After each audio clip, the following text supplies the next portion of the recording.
Please give an energetic and warm welcome to the one and only Jaya Kishori ji.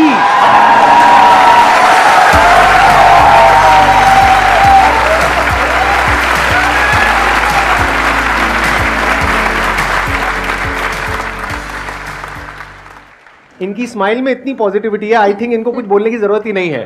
अगर ये पूरे session में यहाँ पर सिर्फ बैठ करके स्माइल करती रहे तो आई थिंक ये सेशन बहुत अच्छा हो जाएगा। इनका एक मोटिवेशनल चैनल भी है, इनफैक्ट आपकी कुछ वीडियोस देख करके मैं खुद मोटिवेट हुआ हूँ, and I am not kidding.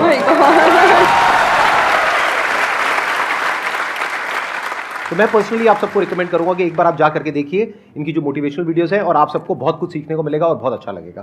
Thank you so much. और आपसे इंस्पायर होकर शायद हमने चैनल खोला है। तो मुझे तो लग रहा है मुझे मिल गया उसका अवार्ड कि आप उसको देखते हैं और सुनते हैं। थैंक यू सो मच, बहुत बड़ी बात है ये। यूट्यूब पे या इंटरनेट पे देखना एक अलग होता है, और जब आप फिजिकली वो चीज़ को फील कर सकते हैं, एक्चुअली एक ऑरा होता है, एक वाइब होता है, वो आपको फेस टू फेस ही मिल सकता है। तो आप सब बहुत लकी है, आज मैं भी लकी हूँ कि मुझे वो ऑरा, वो वाइब महसूस करने को मिल रहा है जो हम यूट्यूब पे ऑल टाइम देखते रहते हैं। और आज तो आप डबल लकी हैं क्योंकि मेरे साथ साथ आपको इनको भी सुनने का मौका मिल रहा है।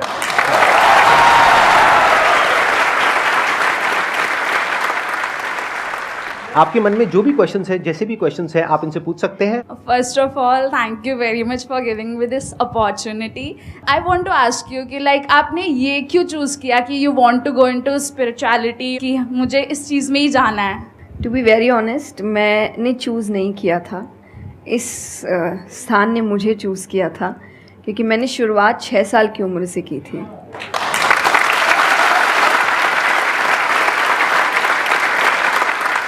उसमें आपको पता ही नहीं होता है कि करियर क्या होता है, काम क्या होता है।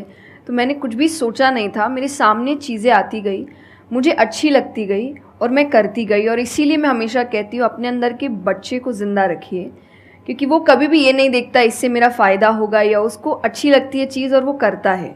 तो मैंने वो बचपने में मुझे वो चीज़ अच्छी लगी और मैंने उसको किया, और फिर अपने आप ही सामने चीज़ें आती गई, चाहे फिर वो भजन आए, फिर कथा आई, मोटिवेशनल सेशंस आए, जो जो सामने आता गया और जो जो मुझे लगा कि मेरे बस की बात है, मैं कर सकती हूँ, वो मैंने किया।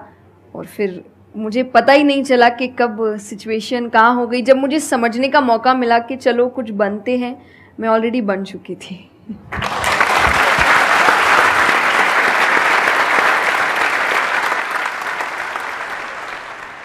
मेरा क्वेश्चन कंसंट्रेशन पावर को लेके है, या दूसरी तरह से बोल सकते हैं अवेयरनेस को लेके।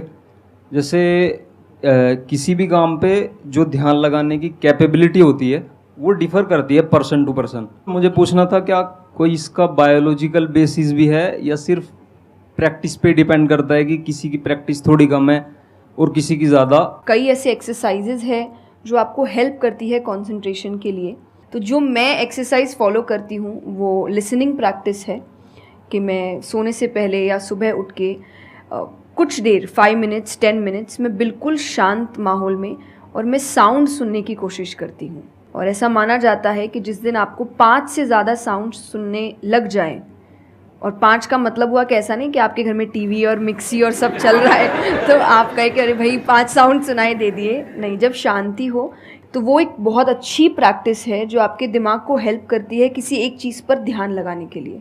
तो आप ऐसे कंसंट्रेशन पावर के एक्सरसाइजेज होती कर सकते हैं, और जो मैं करती हूँ मैंने आपको बताया, मैं रोज़ करती हूँ। अभी तक मैं 3 से आगे बढ़ी नहीं हूँ, लेकिन आई होप जल्दी 5 आवाज़ों से ज़्यादा सुनाई देने लग जाए।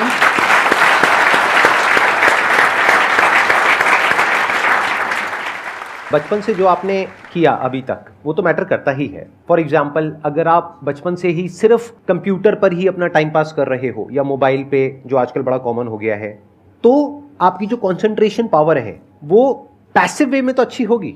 यानी कि अगर कोई कंटेंट है उसको आप कंज्यूम कर रहे हो तब तो आपका माइंड वहां पर लग जाएगा, लेकिन जब खुद ध्यान लगाने की बारी आएगी तो आप नहीं लगा पाओगे।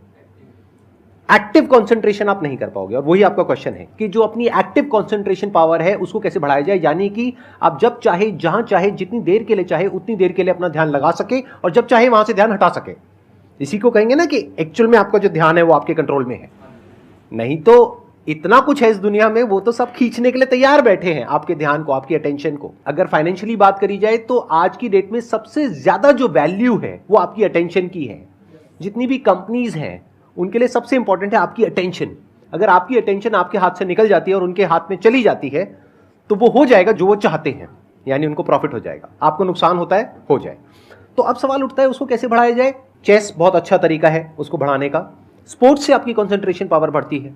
जैसे मुझे बैडमिंटन बहुत पसंद है, तो बैडमिंटन में सारा ध्यान कहां पर होता है, शटल के ऊपर, और कोई थॉट माइंड में आ ही नहीं सकता, क्योंकि अगर वो आया तो शटल से आपका ध्यान हट गया और आप हार जाओगे। तो sports is another way of doing it. उसके अलावा जैसे इन्होंने बताया लिसनिंग, अगेन वेरी पावरफुल। बहुत तरह की साउंड्स हैं, बहुत तरह की वाइब्रेशंस हैं इस यूनिवर्स में, बट हमारा ध्यान नहीं है उसकी तरफ। कुछ ग्रॉस है, कुछ सटल है। तो जैसे जैसे हम सटल जाते हैं तो ऐसी बहुत सारी वाइब्रेशंस हमारी पकड़ में आती है जो नॉर्मली लोगों की पकड़ में नहीं आ पाती है। क्यों? क्योंकि उनका ध्यान दो जगह पे होता है, या तो इस दुनिया में जो कुछ हो रहा है वहां पे होता है, या फिर अंदर जो थॉट चल रहे होते हैं वहां पे होता है। इसके अलावा और कहीं नहीं होता है। तो उन वाइब्रेशंस को सुनने के लिए हमको कानों की भी जरूरत नहीं है। इवन विदाउट योर ईयर्स, अपने कान बंद करके भी आप सुन सकते हो उन साउंड्स को। तो शुरुआत वहां से करो, धीरे धीरे आप देखोगे आपका जो ध्यान है वो आपकी पकड़ में आने लग जाएगा।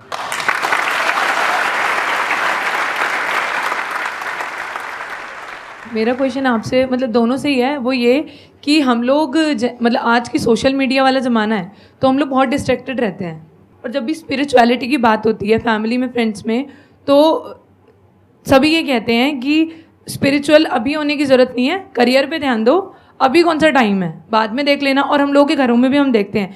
तो मैम ये चीज़ कैसे, मतलब उनको कैसे समझाई जाए कि ये चीज़ कितनी इम्पॉर्टेंट है और उसकी इम्पोर्टेंस क्या है? मेरे हिसाब से, और आई थिंक मेरे क्या पूरी दुनिया के हिसाब से, जो भी स्पिरिचुअलिटी को ठीक से समझता है ये यंग एज प्रोसेस ही है। जैसे अगर आप रिलीजियस वे में भी सुने तो भगवान को हम कुछ भी चढ़ाते हैं वो फ्रेश होता है, प्रसाद है, फूल है, कुछ भी एक दिन दो दिन पहले नहीं होता। तुम खुद इतने पुराने होके क्यों फिर अपने आप को चढ़ाते हैं? जब आप रिजिड हो चुके हैं, जब आपको आगे कुछ काम खास करना नहीं है, आप रिटायर हो चुके हैं, तब आप उस स्पिरिचुअलिटी का करेंगे क्या? आपके लाइफ में कोई चैलेंजेस होंगे ही नहीं जब सामना करने के लिए। तो स्पिरिचुअलिटी मतलब सिर्फ पूजा पाठ नहीं होता। मंत्र, जैसा मैंने लिसनिंग एक्सरसाइज बताई, वैसे ही मंत्र चैंटिंग भी एक बहुत बड़ी एक्सरसाइज है कि आप मंत्रों का उच्चारण करते हैं मेडिटेशन में, क्योंकि जो पावर, जो वाइब्रेशंस वो साउंड रखते हैं वो आई थिंक दुनिया में और कहीं नहीं है। तो वो आपके करियर के लिए, कंसंट्रेशन पावर के लिए, कॉन्फिडेंस के लिए, मेमोरी पावर के लिए, सबके लिए बहुत अच्छा है। तो आपको यही समझाना है कि आप स्पिरिचुअलिटी का मतलब, एक तो पहले ये पर्सपेक्टिव हटा दें कि हम सब त्याग देंगे, हम सब छोड़ देंगे। ऐसा कुछ भी नहीं होता। गीता जी में स्पिरिचुअलिटी का ज्ञान उसको दिया गया है जिसको आगे जाके राजा बनना है, अर्जुन को। उसके पास क्या लग्जरी नहीं है, राज्य नहीं है, पैसा नहीं है, क्या नहीं है। तो अध्यात्म का मतलब कभी भी नहीं होता सब कुछ छोड़ देना, सबके बीच रहना है, पर इस तरीके से रहना है कि वो आप पर हावी ना हो हर चीज़। यही आध्यात्म है, यही स्पिरिचुअलिटी है कि बाहर की चीज़ें यहाँ ट्रबल ना कर सके, बस इतना ही करना है।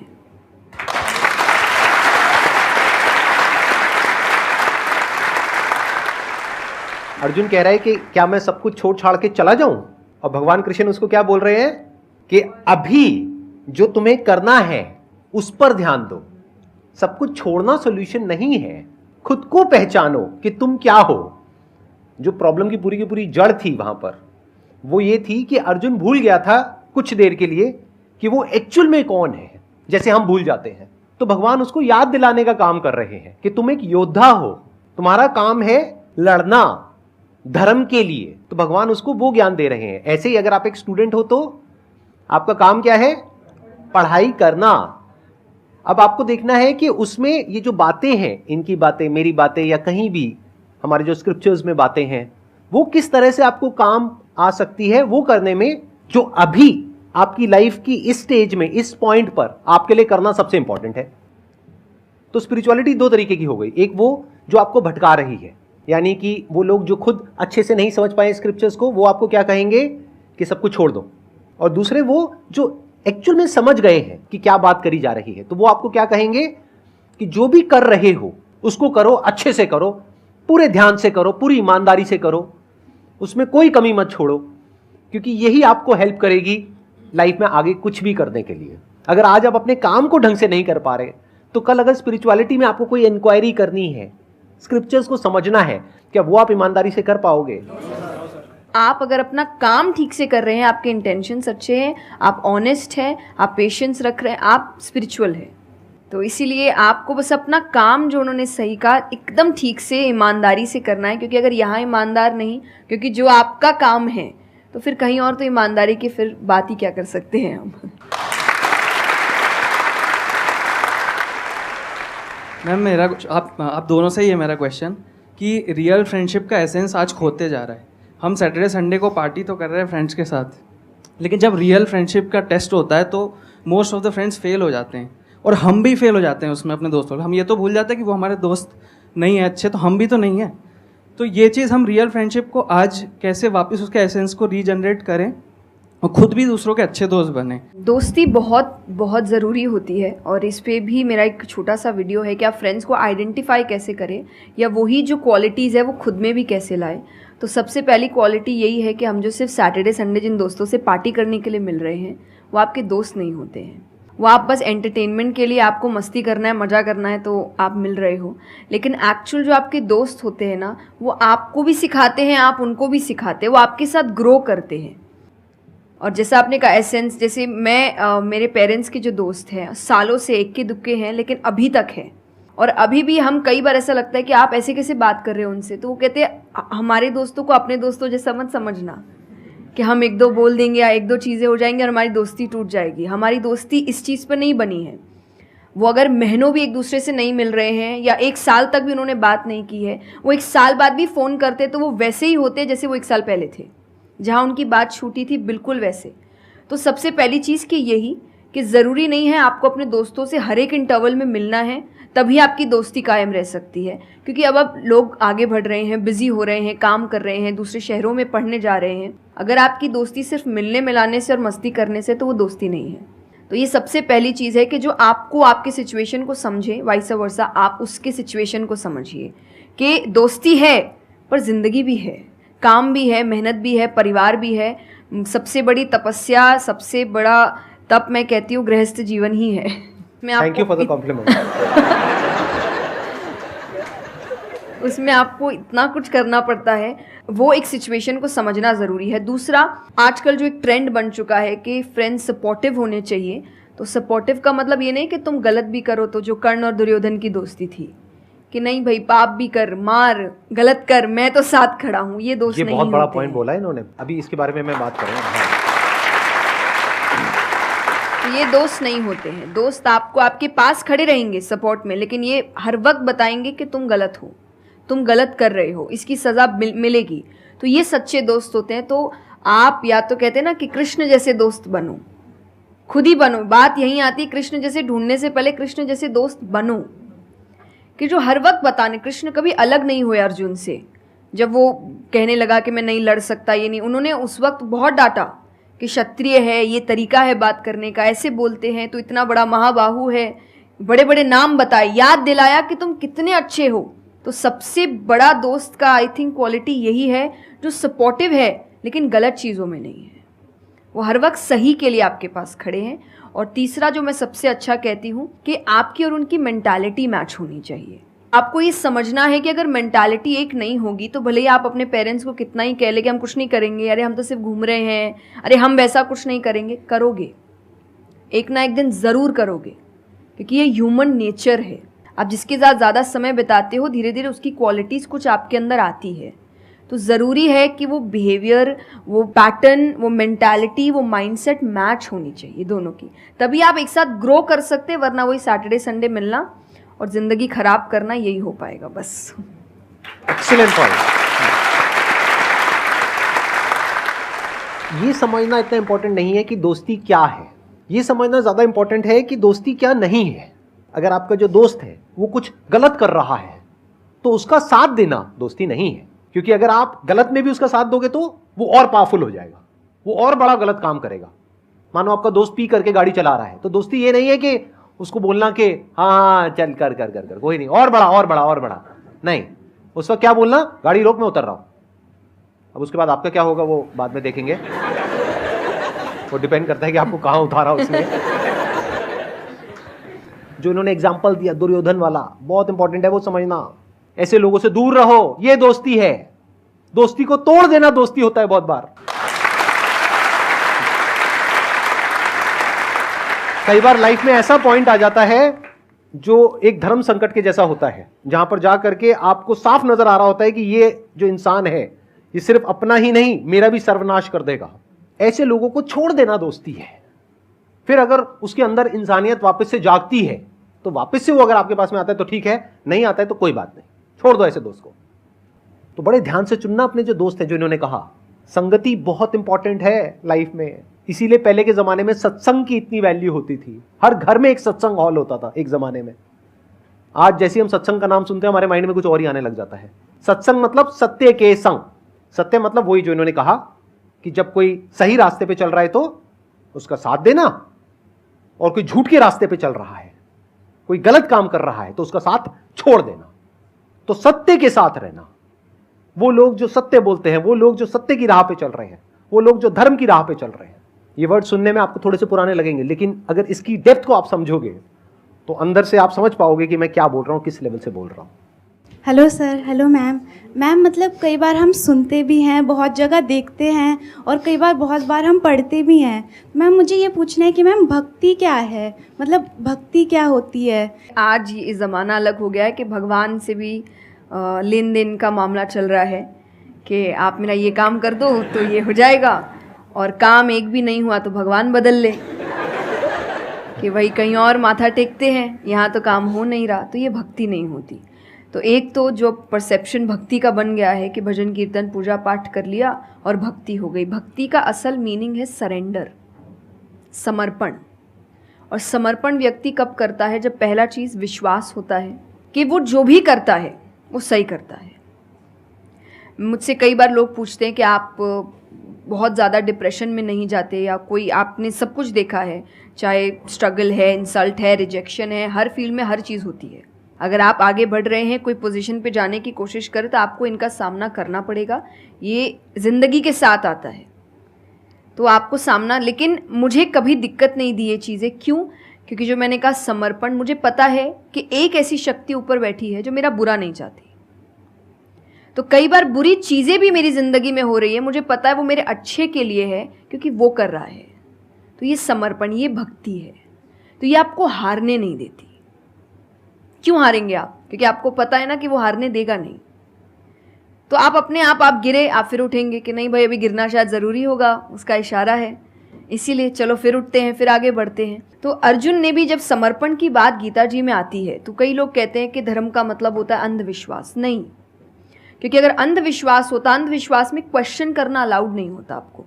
गीता अगर सिर्फ भगवान की बात होती तो 2 पन्ने में ख़त्म हो गई होती। ये दोनों के बीच की बात है जिसमें अर्जुन ये जानते हुए कि सामने कौन खड़ा है, क्वेश्चन करने के तो कोई सवाल ही नहीं था वहाँ पर कि भगवान लड़ने बोल रहा है, क्या क्वेश्चन करना, पर उसने कंटिन्यूसली क्वेश्चंस किए हैं।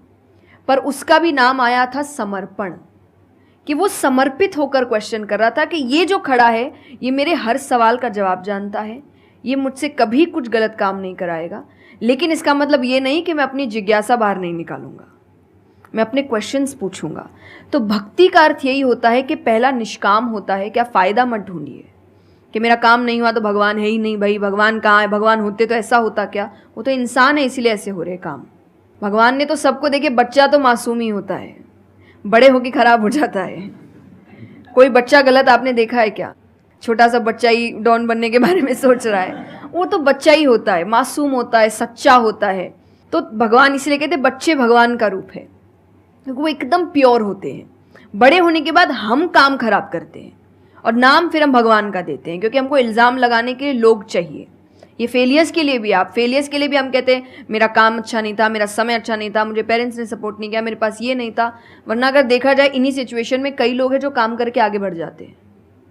तो करने वाला तो कर लेगा, नहीं करने वाला इल्ज़ाम लगाएगा। तो वो इल्ज़ाम अभी हमें ऐसे दिखता है एक ऐसा कोई है जो सामने तो खड़ा नहीं है, भगवान लगाओ इल्ज़ाम। एक फ़ोटो है ना इंटरनेट पे कि भगवान खड़े, छोटी बच्ची खड़ी है, छोटी बच्ची के हाथ में एक टेडी बेयर है, तो भगवान वो मांग रहे हैं और वो बच्ची बोली मुझे बहुत अच्छा लगता है, मुझे नहीं देना। उसको नहीं पता कि भगवान के पास पीछे एक बड़ा सा टेडी बेयर रखा है और भगवान उसको कह रहे कि बस दे दो और मुझ पे विश्वास रखो कि वो दे दो छोटी चीज़ जो तुमसे, आपको वो बुरी लग रही है उस वक्त कि मेरे साथ गलत हो गया या मेरा छोटा काम नहीं हुआ, मैंने तो इतनी पूजा की थी, इतना काम किया था, शायद तुम उस काम के लिए नहीं बने हो, तुम और बड़े चीज़ के लिए बने हो। तो निष्काम क्या है कि आपकी भक्ति निष्काम है, स्वार्थ से नहीं बनी है, तो भक्ति आगे बढ़ेगी। दूसरा सरेंडर, कि मेरे हर सवाल का उत्तर सिर्फ उसके पास है। तो ये दो चीज़ें भक्ति बनाती है।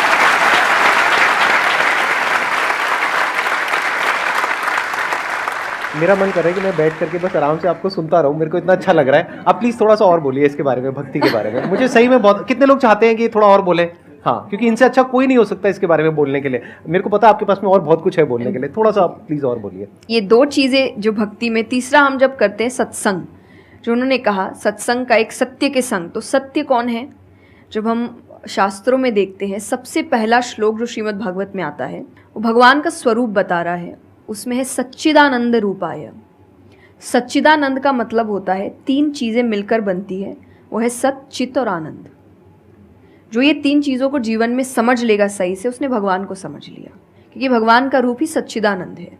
तो सबसे पहला है सच, जो कहा गया सच की राह पर चलो। जो हम ये एक्चुअली आपने एग्जैक्ट वर्ड उस वक्त बोले, मैं अपनी कथा में भी कहती हूँ कि आजकल हम इतनी छोटी छोटी बातों पे झूठ बोलते हैं कि हम किसी से मिलने जा रहे हैं और हम घर से भी नहीं निकले, अरे 5 मिनट, अरे सिग्नल पे खड़ा हूँ, अरे बस पहुँच गया, अरे क्या हो गया, वो 2 बातें तो सुनाएगा ना सिर्फ कि तुम समय लेकर नहीं आए, पर हम इतनी इतनी सी बातों में झूठ बोल रहे हैं। ये हमें लगता है कि कोई बड़ी बात नहीं, पर ये बहुत बड़ी बात है कि आप इतना भी सच का सामना नहीं कर सकते, और फिर हमें लगता है कि हम लाइफ की जो प्रॉब्लम्स है उसका सामना कर लेंगे, खुद के सच का तो सामना कर नहीं पा रहे हैं। जिंदगी का सच सामने आएगा तब तो बैंड ही बज जाएगी पूरी, क्योंकि वो कठिन है। जिंदगी आसान नहीं है, किसी के लिए नहीं, भगवान के लिए भी नहीं हुई। आप राम जी को उठाइए, कृष्ण जी को उठाइए, जब तक यहाँ रहे कोई सुखी नहीं रहा।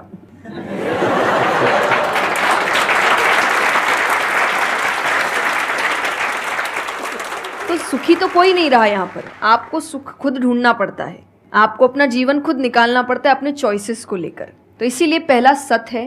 दूसरा चित है, अवेयरनेस। हम अवेयर नहीं है चीज़ों को लेकर, हम इग्नोर करते हैं। अवेयरनेस और इग्नोरेंस ये ऑपोजिट्स हो गए कि आप कोई भी चीज़ आपको समझ नहीं आ रही है, नहीं है। मैं अधिकतर नास्तिक लोगों को आप देखिए, उनको अगर पूछे ना भगवान को मानते हैं, तो उनके पास एग्जैक्ट रीजंस नहीं होते कि क्यों नहीं मानते, बस नहीं है, दिखा नहीं, मुझे नहीं दिखा तो नहीं है। तो तुम्हें तो बहुत चीज़ें नहीं दिख रही। मेरे पापा, इस पर मैंने एक बार उनसे क्वेश्चन किया था कि बोले तो पापा कैसे जवाब दे? तो पापा बोले उनको पूछना उन्होंने अपने परदादा को देखा था। देखा तो नहीं होगा,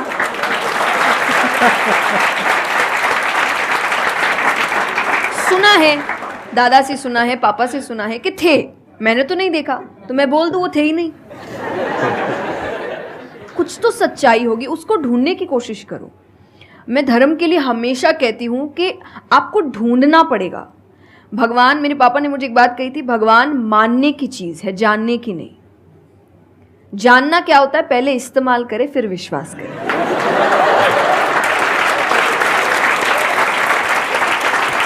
कि पहले देखेंगे है कि नहीं है, फिर बताएंगे। तो वो तो भगवान है, वो कहेंगे देख मैं भी घुमाता हूँ। वो भगवान है भाई, उनको अगर आप बोलोगे कि मेरे सामने आ, मुझे दिखा तू है कि नहीं, तो बोलेंगे घूम, नहीं दिखाता, कभी नहीं हुई, नहीं जा। तो भगवान मानने की चीज़ है, मानो वो अपने आप जना देंगे वो कहाँ है। तो भगवान के लिए माना गया कि पहले आपको मानना पड़ता है, दैट इज सरेंडर, कि मैं मानता हूँ, मैं इसीलिए पढ़ रहा हूँ। अधिकतर लोग अभी पढ़ क्यों रहे हैं, जान क्यों रहे, गलत साबित करने के लिए। और दुनिया के लिए भी, आप किसी भी चीज़ को जानने की कोशिश करो तो सिर्फ एक खाली दिमाग से जानने की कोशिश करो, अपने दिमाग से नहीं कि मुझे गलत साबित करना इसीलिए पढ़ता हूँ चलो। तो फिर आपका दिमाग सीधा उस गलत बात पे ही जाएगा कि देखो मैंने तो बोला ही था गलत है, और उसके आसपास कितनी अच्छी बातें लिखी होगी आप देखेंगे नहीं। पर आपको जो बस साबित करना है, आप उस, लोग सुनते भी आजकल इसीलिए हैं।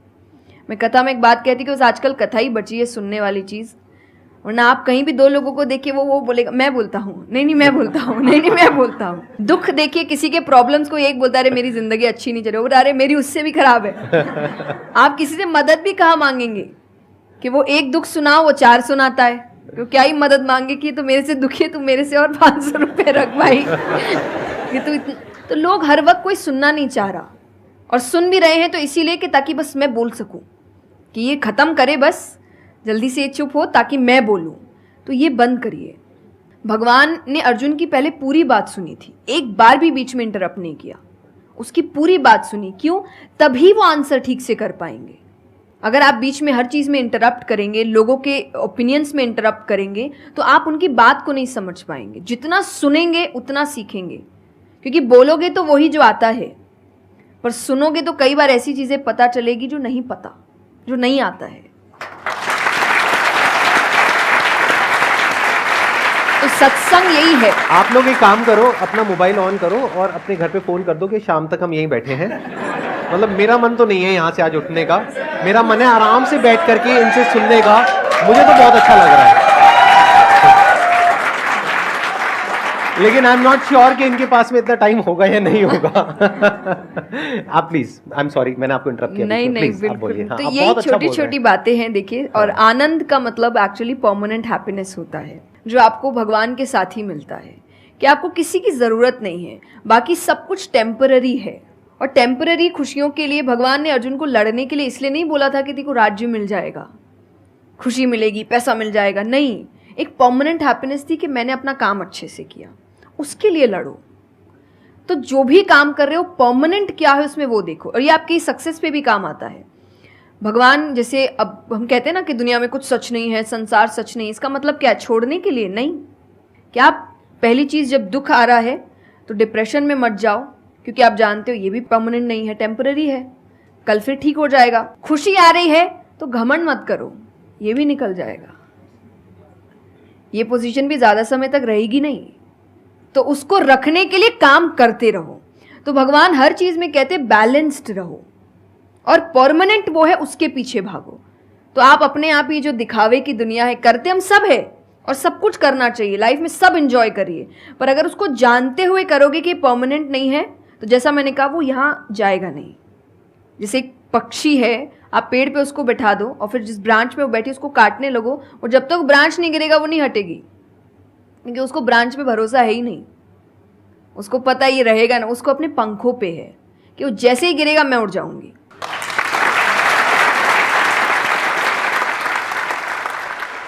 एक सॉन्ग अगर आप प्लीज, उस पे हम एंड कर सकते हैं सेशन को। हाँ, अगर आपको कोई प्रॉब्लम ना हो तो। हाँ प्लीज। मेरा आपकी कृपा से सब काम हो रहा है, करते हो तुम कन्हैया मेरा नाम हो रहा है। मेरा आपकी कृपा से सब काम हो रहा है। बहुत बढ़िया।